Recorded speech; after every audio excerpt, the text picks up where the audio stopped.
Hey, good evening, everybody. This is the Sahuarita Tea Party live stream from Sahuarita, Arizona. This is Don Woolley, your host, and we haven't been on for a while, so we got some stories to tell, and we got some new information about the election that we're going to share with you, and also going to talk a little bit about the doomsday scenario that's going around on the internet. Kind of interesting. We don't believe any of it. We don't accept the premise of it. We know there are some things going on, but anyway, we want to talk about that with you. And so we'll get started by telling you that Patty and I had the honor and privilege of being invited to see the president when he came to Tucson a week ago, Monday. So we went to the rally. It was brutally hot. We parked at the airport over in the airport Tucson parking lot, and then they bussed us over. The campaign bussed everybody over to the rally, and we went through the checks and went through the temperature test, and they checked our IDs, and we went through a metal detector.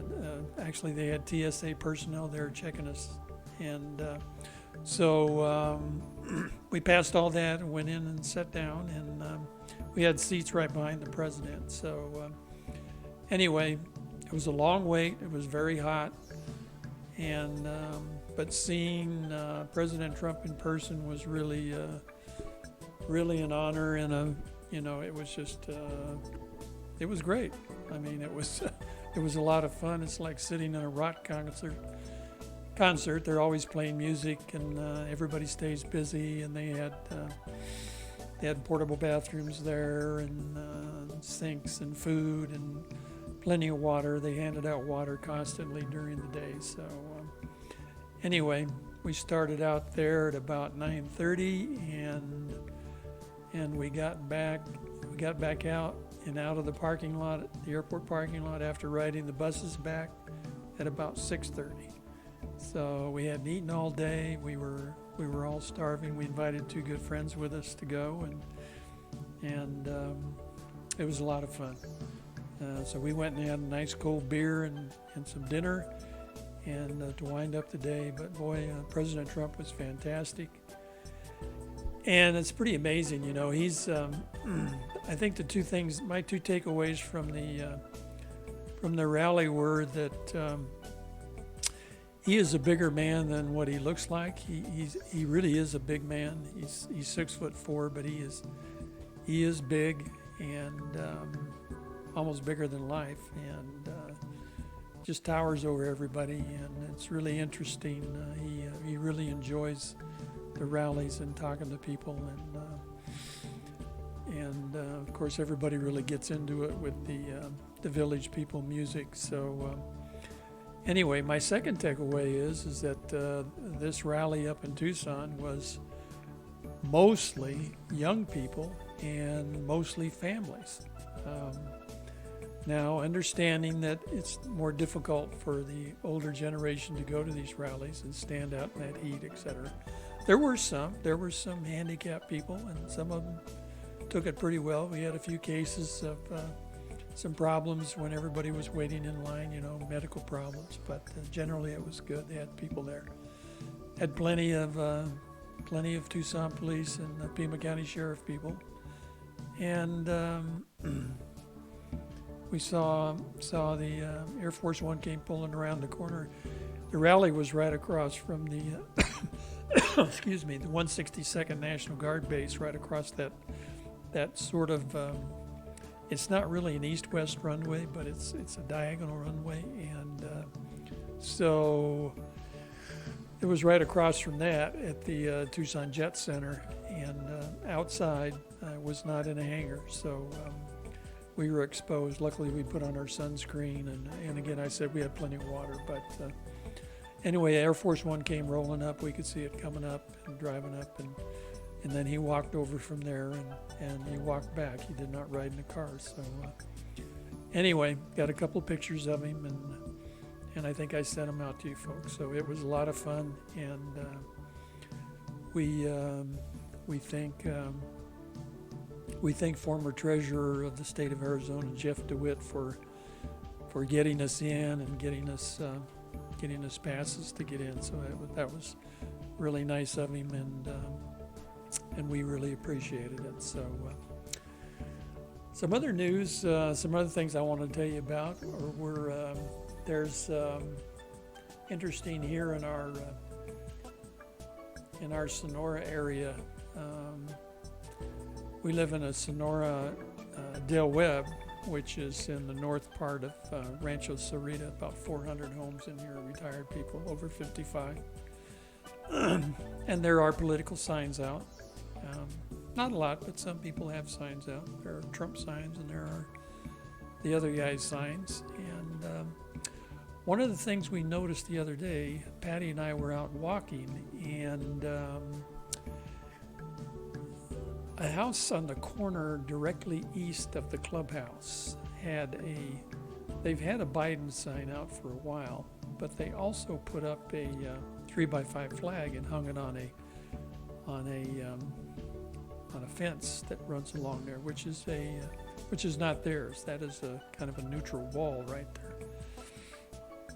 But and then I noticed, I was out this morning picking up some game cameras because we've been watching other signs around the area with our game cameras that people have lent us. And someone had put the other guy's sign right on the corner, which is really private property, belongs to the Sonora Clubhouse in Del Webb.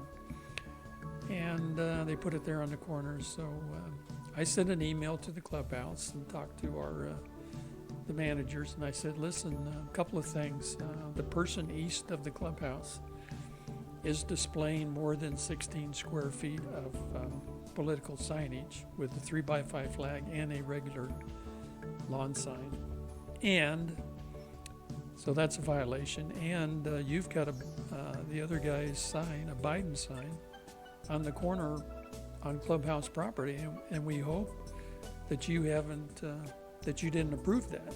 And if you did approve it, then we got a bigger problem. So they wrote me back, no, we didn't approve it. And I read this after I had traveled out and immediately noticed the flag, the 3x5 flag, was gone. This was quite a flag because they had a picture of Joe and Kamala on it, which was disgusting. But anyway, it's been there for a couple days. So it was gone. That's good. And the sign on the corner was gone. So our clubhouse HOA manager came through, and we're happy about that. That's a win for, we're winning. And so I wanted to tell you that little story. We've also were successful sending some pictures to the Sahuarita Police Department covering the big sign down on La Velita and Sahuarita Road, which they've been watching very carefully. And so far, so good. But we did have one night where some people tried to attack it and damage it. And we did not get a good enough shot of that person to identify him, but it was obvious what they were trying to do. And we gave that to the Sahuarita Police Department because it did have times on it, and they knew about what time, and there was a minivan parked across the street that was in the camera at the same time. So I think they ran out of there, ran over and tried to kick the sign in, and were unsuccessful. And I think it looked like they took another smaller sign of somebody else. I don't know what it was, but anyway. So we're having a little bit of success, and we've still got 2 game cameras out now watching signage in front of the Rancho Sahuarita big clubhouse and still down on La Velita. And we're going to watch them carefully over. They're all set up to watch those signs over Halloween, which we expect to be more problems. So anyway, I would like to tell people what we're going to do with our Trump-Pence yard sign. We're going to bring it in every night for the next 2 or 3 nights and to protect it. We don't want that sign to be the damage, and we don't want it. We don't want it stolen. We don't want them to take it. So we're going to bring it inside at night, and if we're not home during the day, we're going to bring it inside too. So, and I would advise you to do the same. Now, I do have a camera out there, but I don't want to go through the process of having somebody do that, losing the sign, and et cetera, et cetera. So the cameras are still going at night, and because we watch the front and back and our front door pretty carefully. So anyway, what else is going on? Well, we just got done watching the rally in Minnesota, and apparently the Minnesota governor restricted the group to 250, but there were thousands of people waiting out behind the airport. Man, it was unbelievable. There's a YouTube video of that I'll put on sometime, where thousands of Minnesotans wanted to see the president and were screaming and yelling as the camera went along and took pictures of him, and they were really excited. So it's unfortunate that we have people that just don't believe in free speech and try to censor the president. It's terrible. The governor ought to be ashamed. But it isn't going to make any difference in Minnesota. It's just going to make people more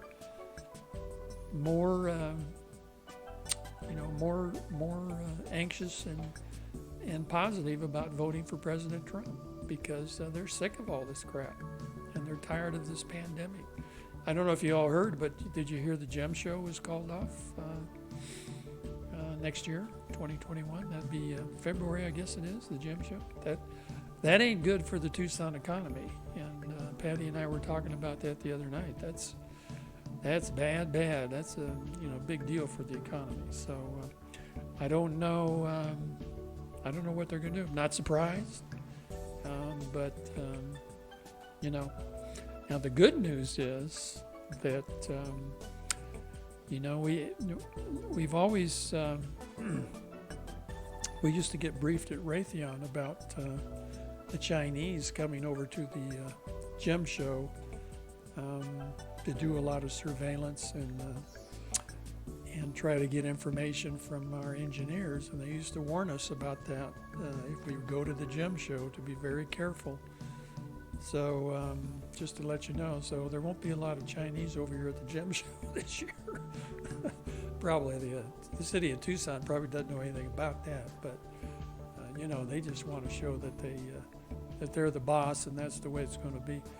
And it's interesting, the people that run the GEM show, they tried to explain it away by saying that, we just don't want anybody to get harmed. We don't want to be responsible for one person, blah, blah, blah. But really at the bottom of their memo, it actually says the reason they called it off was they could not comply with all of the Tucson rules and regs they were throwing on them about the pandemic and what they would have to do. They said they just couldn't make it work under those conditions. So that's the real story. It was the city of Tucson that blew it. So anyway, all very interesting news. And what I want to do now, I want to share a video of a guy who I think is really good. He predicted almost to the letter President Trump's victory in 2016. And he's really good, and I'll play you this. This is about 6 minutes long, I think.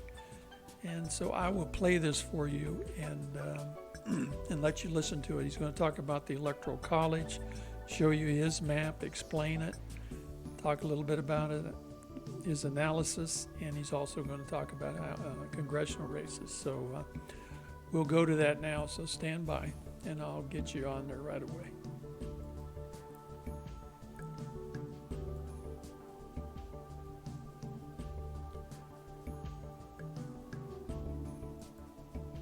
Anyway, I did release my latest map for the election and what's going to happen, and a lot of people were very interested. I wanted to give you a little bit more info on that tonight, by the way. This is where we're at for the coming election. For what I've got at this moment, I've got Trump with 328 Biden 205, and here's kind of the breakdown of how I think he's going to do it. The president, actually, if you look at all the red states that he's got here, there's actually, in the dark red, there are actually 2 states that he did not win in 2016 in the dark red. And I think that he's going to do very, very well. But if he doesn't win all the states he won in 2016, but he wins the ones I've got identified here, he will come away with 279 just with the dark red states, 328 if he takes all of the red. And I've got some other surprises on here. I've got Oregon as light blue. People are saying, well, what's going on there? Well, they've had a lot of riots in Portland since the race controversies and the breakdown and so forth. A lot of dissatisfaction with the mayor and the how that was all handled, the defund police stuff, all that kind of crazy stuff, kind of leading into some of these calculations. Even California and New York are lighter blue than normal, and let me explain why. I have talked to pollsters inside both camps. The Biden internal pollster tells me the same thing that the Trump internal pollster tells me, and that tells me something pretty interesting. That the data that they're seeing, and the internal pollsters purposefully try to make their data the most honest to the actual outcomes, because they don't publish the internal polls. They use those for internal decisions, where to place ad buys, all the rest. I've had sources in both camps tell me the exact same thing. And what that says to me is that what we think is happening on the ground is actually happening. And what both camps are showing me is very close to what my map is saying, that the president is doing quite well in these dark red areas, and he's probably going to win more than that. And if he does, he will win more electoral college votes than he did in 2016. That's something I've been predicting actually since going back to November of this year, or February of this year. So let me finish this thought though. California and New York both have very, very frustrated populations. They have angry citizens that are so mad at their governors taking their rights away. And so what I am hearing is that in the suburban and rural areas, even in New York and California, the support for the president is at record levels. Now, I don't think that offsets the kind of rigged vote that the Democratic machine will try to produce in LA County, in San Francisco, and Oakland, much more densely populated areas, and a lot of get out the vote, ballot harvesting kind of chicanery that's going to go on. Because of that, I don't have California or New York as even possibilities for the president to win. But if he does well there, that could sway congressional seats. And if we can get 5 seats in California to go back to the Republicans, and if you can get another 4 to 5 out of New York and New Jersey, you will have the basis for the rest of the country to only need to flip about 7 or 8 seats for the Republicans to regain control of the House and give the president something that no modern era president has had, no modern era Republican president has had, and that is a united House and Senate at the start of the second term, which could then be a very powerful thing, because you have 4 years to get a lot of stuff done before people are up for having to leave because of term limits and stuff, like the president. So that's where we're at tonight. I think that Minnesota, Wisconsin, and Michigan are actually all going to go for the president. A lot of people are not so high on Minnesota. I do give it probably the least chance in the Midwest to flip, but he was only 3,000 votes short in 2016, and I don't think he's going to be, if he does lose, I don't think he's going to lose it by much. I actually think he has a good shot at pulling it off. Wisconsin, I think, is going to go back to the president's column. Michigan and Pennsylvania and Ohio, this last debate was just killer for the president, because when you're talking about specifically fracking and energy production, Pennsylvania right here has a huge need to see those jobs not go anywhere. And that is the kind of crux of the issue for Joe Biden in the Rust Belt. Hillary ignored them. Joe Biden is playing games with them. And I don't think that the voters of Minnesota, Wisconsin, Michigan, Ohio, Pennsylvania, West Virginia, I don't think that those voters that are doing those production jobs, that are on factory assembly lines, that are working in coal mines, that are working in the fracking industry, that are working in domestic energy, I don't think that those people are really going to want to see their livelihoods be made a mockery of. And that's basically more or less the way Joe Biden has treated them in recent days. So anyway, that's a little bit of where we're at, and I just wanted to bring that to the table tonight. Now, we've got a lot more to get to.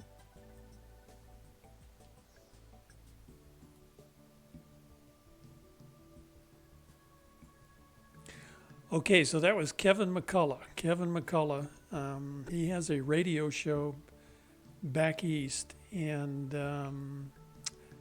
like I said, he predicted the election in 2016 within a few electoral votes. So he's pretty good, and I sent out another electoral map this week. I think it was called the Nordum-Rothman prediction, and they've been right on 24 of 26 presidential elections, and they've got Trump up with an even bigger margin. So keep the faith, folks. We're going to get a big victory on Tuesday, and I know you're all going to get out and vote. I have my voting sticker on right here, and my Trump pin right here. And Patty and I voted on Tuesday morning, early voted. Today's the last day for early voting, so I hope that you all got to vote early. If not, you can still vote on Tuesday. And if you had a mail-in ballot, you can drop them by in Sahuarita area, Sahuarita Green Valley. You can drop them by the Good Shepherd Church on La Cañada, where the Sahuarita Food Bank is. They have a collection box there. And you can still do that on Monday, I'm sure. And Tuesday is election day, and if you like to go vote at the polls, go Tuesday. I think the town hall, the Sahuarita Town Hall, is the polling place for the city of Sahuarita, the town of Sahuarita. So, get out there and vote. We need all the votes. And like President Trump says, take your neighbors, take your friends, take your family, get your boss, and go vote. So, and he's right on about that. And with that, I'm going to take a little break, and I'm going to come back and talk to you about the doomsday scenario that some of you may have heard about, some of you may not, and why I think it's probably being overblown a little bit, and that I'm in agreement with Larry Schweikart. I don't know if you remember Larry Schweikart. He was at our Lincoln Reagan luncheon this year in February. Larry's got some particular analysis that I'm going to go through about it, and I'm in agreement with him. So anyway, we'll be back in a few.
Hey everybody, we're back now, and took a little break there.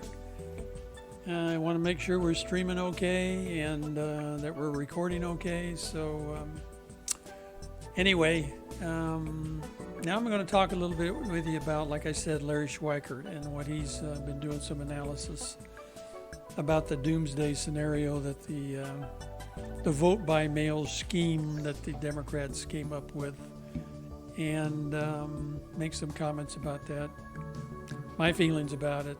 But I'm going to take you through Larry's analysis. Larry put together a nice long, what they call a Twitter thread, which is several tweets in a row, if you're not familiar with Twitter. And each tweet on Twitter is 140 characters. You're limited to 140 characters. So a lot of people, when they really want to say something lengthy, they put together a thread. So they do tweet after tweet after tweet, and you can connect all those together. And that's a pretty neat process. So anyway, here's, I'm looking at another computer here, and I'm going to read some of this information to you. And so this is sort of his take on the vote by mail scheme. He starts out by saying, so consider this. When the Democrats started planning their strategy, I'm guessing in March or April, and I agree with Larry on that, they still thought they would lose. As a matter of fact, I think they knew they would lose. And I think they know they're going to lose. I think that Joe Biden is their throwaway candidate, just like Bob Dole was with us in 1996 with Bill Clinton. We knew Bob Dole wasn't going to win. He was next in line, so, he was a throwaway candidate. That's what Joe Biden is. He's not a serious candidate. You got to be kidding me.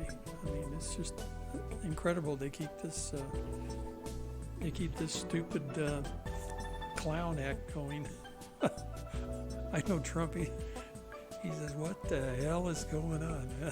And I agree with him. It's what the hell is going on. Anyway, here's what Larry Schweikart goes on to say. They knew Biden was incompetent, even in the confusion of the China virus. They probably thought, okay, we'll squirrel him away, keep him out of public sight, and let Kamala Harris handle the load. That was mistake number one. She was an instant bomb. It was actually worse than Biden. She doesn't draw anybody. Nobody goes to see her. They didn't like her during their primary, and that's why she fell down to 1%. So, why in the world would they like her to be their VP and possible president? Give me a break. Okay, at the same time, they thought they could use the vote by mail scheme to extend voting way past November 3rd. Now, that's kind of been that's been what they've been doing here. That's why they wanted vote by mail. They had a scheme going where they would go past November 3rd, and they would just count and let people keep voting. So they tried this in several states, and every court turned them down, knocked them down. While I don't think they seriously believed this, some of them no doubt thought they could drag it past December 13th, that's really the day the Electoral College puts their votes in and finalizes the president, the elected person. And trust me, that's going to happen, and it's going to be Trump. I think some Democrat lawyers finally did some explaining to them. So initially, again, I'm guessing April, May, their plan was to vote by mail the hell out of the system and strain it along with the complicity of the blue governors. And I think that's exactly what they've been trying to do. Who came up with this thing? Who knows? But they're capable of anything. They're capable of a phony impeachment. They're capable of spying on a president. They're capable of doing anything. So, no big surprise. Excuse me. So, enter the GOP in the courts, and this is what a lot of people don't know about. This was squished faster than a Milli Vanilli reunion tour. So, Larry Schweikart says when the courts got involved and the GOP got involved with the courts, it was all slapped down, and it isn't going to happen. Moreover, the wizards of smart in the DNC failed to grasp that if they scare the oldsters to death and have them vote by mail, they won't have anyone voting on election day. And that's true. They have got people scared to death. Their people, you know. The masked Nazis are obviously the Democrats, and they really believe this stuff. And they're not going to go out and vote in person. So anything they vote is going to be by mail. Now, the other fallacy in their plan is that, and I was talking to Patty about that today, a lot of the Democrats, a percentage of them, and if you look at the percentages, it goes from like 20 to 50% of the people going to these rallies are Democrats, okay? They're going to vote for Trump. They're not voting for Biden. So, you know, they're going by the phony analysis that every Democrat voting is voting for Biden. That isn't happening. So anyway, pretty interesting stuff.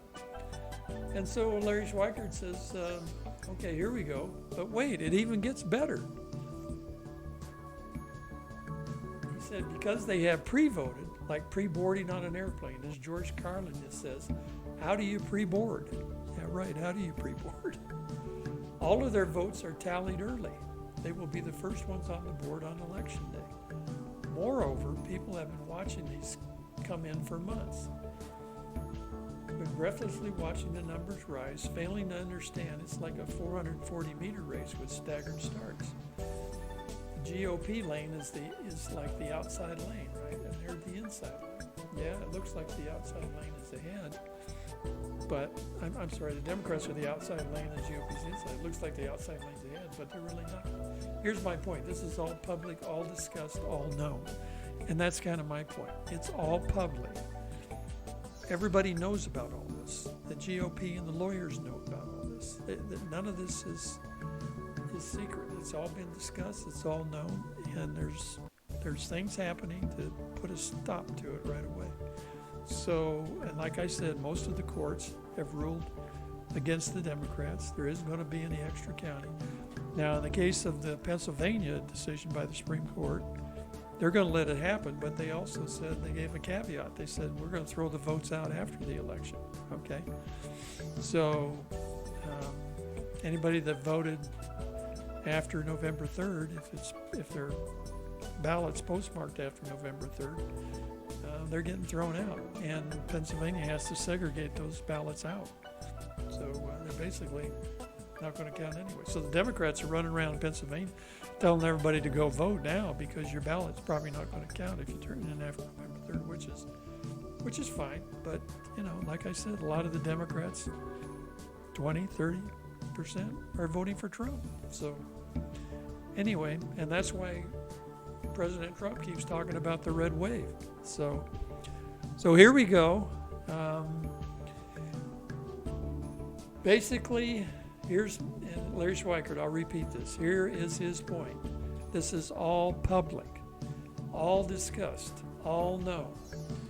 The Democrats have no hats from which to pull rabbits on election day. Okay, they've used all their powder. Their powder's dry. They have none left, so they're done. And they're going to lose this election. And boy, they're going to be upset, but we don't care. I don't care if they're upset. You know, I want President Trump to serve 4 more years and get this country going again. So now Larry Schweikart goes on to say, this nullifies another of their poorly thought out strategy of vote by mail called VBM, namely to claim fraud. Even for their most disingenuous hacks, it will be pretty hard to claim fraud when only 3% of the Democrat ballots are still outstanding and they're losing by 5%, right? How do you claim fraud? I mean, you know, it will be a case of, even if we say all the outstanding ballots are for Biden, which they're not, he still loses. So whatever genius in the DNC dreamed up this particular scam, you know, he should be vilified, and probably will be. And perhaps juiciest of all, the very nature of reporting, even by CNN, MSNBC, and fake news Fox, will be to report what is happening. you know what's going to happen on election day? Republicans are going to be voting. We are not afraid to go to the polls. Republicans like to go to the polls. Okay, our vote by mail numbers are way, way up, but a lot of people like to go to the polls and vote on election day. Okay, that's what they like to do. And they're going to go, pandemic or no pandemic, they're going. So it would be near impossible for any fake news organization not to report that, no matter how they spin it. The momentum is going to build on election day that the GOP tidal wave has come. And they're going to say, quote, "We never expected this." It will be made manifest in so many states, in so many races, that it will be impossible not to call these states for Trump.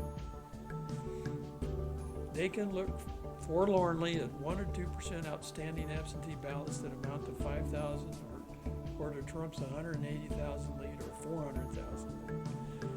And then finally, Larry said, "This is so delicious. They not only screwed their candidate with a moronic strategy that makes Minion's Orca look like a good idea, but they screwed their post-election day strategy and their media election day strategy." For 10 of 11 court cases so far, they have to stop counting no later than November 6th. They gave the Republicans time to mount court challenges, and it's equally important. What have you not been hearing about? Amy Coney Barrett. Why? Because she's going to be confirmed. She has been confirmed, and she is on the court right now. And they can't stop it. In any of these cases that gets to the Supreme Court after November 3rd on an expedited basis will get squashed faster than the Cubans in Grenada. That's Larry Schweikart, that's a quote. I'm telling you, if they thought Hillary's campaign was a cluster, you know what? The postmortems on this will see Democrat strategists exiled to horror spots like Macon, Georgia, or Bullhead City, Arizona. And he finishes up with, "It's a beautiful thing." And I totally agree with it. I think that analysis is right on. And I don't think we need to worry about this vote by mail scheme and all this doomsday scenario. Now, I know I saw a tweet, and this is in public, okay, and it's on Facebook, where there's where the BLM's putting together a big supposedly election day shut down Washington D.C. and wait till Trump. They're going to wait till Trump resigns, or they're not going to leave, blah, blah, blah, blah, blah. A whole bunch of stuff, a whole page of just ridiculous, moronic, angry, and this is Antifa and BLM and, you know, whatever. But if it's public, okay, if it's on Twitter, and do you think maybe Homeland Security knows about all this? Do you think maybe the feds in Washington, D.C. know about it? Yeah, they probably do. So I really don't look. I mean, there might be some violence, a few places, whatever, but it'll get squashed right away. And they're not going to stop. They're not going to shut down D.C. on election day. They're just going to hurt their own voters. You know, I don't think President Trump plans on winning metropolitan D.C. and the mayor's a nutcase anyway. So, you know, I just put all that stuff out of your mind. Just don't worry about it. The news plays it up, but it's fake news, and I wouldn't listen to any of it because we're covered. Okay, we got smart people in the RNC. We got smart people, smart Republicans. We got good candidates. We got one of the best presidents in our lifetime, certainly in our lifetime. And I include President Reagan. I love President Reagan too, but I really love President Trump. And it's because he takes a stand on stuff, okay? I mean, he fights back. And he doesn't take any crap from anybody.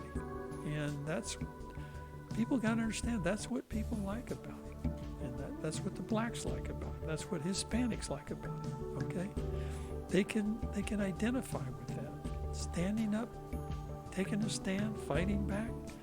Now, I wouldn't want to be that Minnesota governor tonight because what he did today, limiting that rally of President Trump's to 250 and keeping those thousands in Minnesota, and there were thousands, I've seen it on YouTube, outside the airport there, blocked off, fenced off. is just wrong. And President Trump is, you know, just keep your eyes and ears open, because he's going to do something, say something. Now, I'm sure he's already tweeted something about it. And I can look real quick and see if he has. But there's no doubt in my mind he's tweeted about it. He doesn't put up with that kind of stuff. And he gave a kind of a straightforward speech at the rally, and it was shorter, but he was upset. He was visibly upset. He was angry, and I don't blame him. But he took that back on the plane with him, and I'm sure there was plenty to hear when he got back on the airplane. So, and I'm sorry for those people in Minnesota you didn't get to see your president. It's just unfortunate. Squashing the First Amendment and freedom of speech is wrong, and we just can't let people get away with that kind of stuff. So anyway, I hope that you guys will continue to watch the rallies. I hear there's 11 to 15 rallies by the president alone between now and Tuesday, and he'll be going into Monday night. Remember last year he had a rally, or not last year, but 2016 he had a rally at 1 o'clock in the morning in Michigan. So he's going to be going late into the night, Monday night. So we've got Saturday, Sunday, and Monday. Now 3 a day, that's 9 rallies, but I'm hearing it's like 11 to 14. So he's really going to stack them in. And I'm sure he's going to talk about Minnesota. He loves the people of Minnesota. He loves the voters there. If you're from Minnesota, tell your friends and neighbors to get out and vote. Vote for President Trump, okay, and shut down your crazy governor and idiot mayor in Minnesota that let him burn down Minneapolis. Ridiculous. And take a stand, right? Vote for President Trump. Let's get this all fixed. And I'm convinced that President Trump's going to fire some people after the election, after he's elected. And he doesn't have to worry about wasting political capital. He's got 4 years. He can do exactly what he wants. And, the other thing, we'd love to see, a win in the House. We'd love to take the House over and get rid of Pelosi. I don't know if that's going to happen or not. Maybe we'll be surprised. Some of these Republican races are going pretty good. I know we're going to take back several of those 17 seats, but we might just squeak them all out. So President Trump just might drag some of them over the line. Excuse me. I know that Martha's going to win, and I know I'm pretty confident our corporate commissioners are going to win in Arizona. I'm not so confident about LD2. I think our supervisors, I think Steve Spain's going to win, and Steve Christie's going to win. I'm hoping that Anthony Sizer has a shot in District 2, and I really hope Gabby gets rid of Bronson. That would be wonderful. We get Gabby and Steve Christie and Steve Spain and take over that supervisor thing. So don't know how it's looking out there, but we'll see. And the good people out there are going to vote for the people that are going to fix things. And we just got to hope and pray that's going to happen locally. So LD2, I don't know. It's so overwhelmingly Democrat that it's just going to be very difficult. So we'll see what happens. Chris Ackerley was able to do it one time, but I don't know if the current candidates have a shot or not. I really don't. I would hate to predict something that probably is not going to happen. So we just have to wait and see. Anyway, we love all you guys. Thanks for watching. We will see you next week. We're going to have Dave Gowan, Senator Dave Gowan, State Senator Dave Gowan. He's going to be on talking about the Independent Redistricting Commission, the IRC, and tell you all about redistricting, which comes up next year. This is big because we're not going to be LD2 any longer. At the end of next year, LD2 is gone. We're going to be LDX, and hopefully we'll be brought in out of the wasteland into a more conservative, winnable district. Wouldn't that be nice? Out of 12 elections, we've only won one in the last 10 years, and that ain't good. So we got to even the score up here. So, we used to have Frank Antonori, Dave Gowan, and Gail Griffin as our representatives, and that's something. And now we've had virtually nobody for 10 years, 8 to 10 years. So anyway, I think you'd be interested in the redistricting. He's going to have a presentation, and Dave's going to be on here either Thursday, November 5th, or Friday, November 6th. And then we're going to bring him in live at a venue in Sahuarita Green Valley on either November 13th or the 20th for the Sahuarita Tea Party. So then everybody's welcome to come and listen to him. Same presentation, but it'd be nice to kind of give everybody a preview on YouTube, and then they can go see him in person and ask questions when he comes to see us. So that would be great. Both of those dates are Fridays, Friday, November 13th, and Friday, November 20th. I'm not sure which one yet. And we're working on that venue right now. And again, he's going to be on next Thursday, November 5th, or Friday, November 6th. And it'll be at 5 o'clock. And we'll let you know about it. We'll send you an email. So thanks, everybody, for watching. And we love you all, like I said. God bless you. Get out and vote. President Trump is the man, and we need that 4 more years from him. And he's ready to work for us. And I hope that, and I know we're going to be celebrating election eve. It's going to be over pretty quickly, and we are going to see a red wave. So keep the faith. We're thinking about having a little victory gathering at Dominic's for the Trump Happy Hour on Thursday, November 5th.